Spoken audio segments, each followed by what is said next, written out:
নমস্কার বন্ধুরা, আজকে স্কুল এডুকেশন ডিপার্টমেন্টের অ্যাডমিনিস্ট্রেটিভ ব্রাঞ্চ থেকে একটি গুরুত্বপূর্ণ নির্দেশিকা জারি করে শারীর শিক্ষা বিষয়ে যে সমস্ত সহশিক্ষক বা সহশিক্ষিকা কাজ করছেন তাদের ক্লাসিফিকেশন অফ সার্ভিস, অর্থাৎ তারা গ্রুপ এ না গ্রুপ বি টিচার, সেটা কিন্তু পরিষ্কার করে দিয়েছে।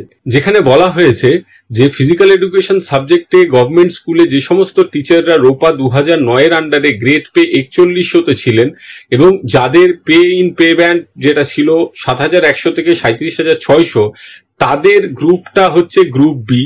এবং যে সমস্ত অ্যাসিস্ট্যান্ট মাস্টার মিস্ট্রেস যারা ফিজিক্যাল এডুকেশনে ছিলেন, যাদের বেসিক পেটা ছিল 9,000 থেকে 40,500, পে ব্যান্ড 4 ছিল এবং গ্রেড পে ছিল 4800 রোপা 2009-এর আন্ডারে, তাদের গ্রুপ এ ক্লাসিফিকেশন করা হয়েছে। অর্থাৎ দেখা যাচ্ছে মূলত যারা অনার্স পিজি ক্যাটাগরির তাদের গ্রুপ এ তে রাখা হয়েছে এবং যারা পাস ক্যাটাগরির তাদের গ্রুপ বি তে রাখা হয়েছে। সরকারি স্কুলগুলোর ক্ষেত্রে এই ক্লাসিফিকেশনটা কিন্তু বেশ গুরুত্বপূর্ণ। আজকে এই পর্যন্ত। সকলে ভালো থাকবেন, সুস্থ থাকবেন, ধন্যবাদ।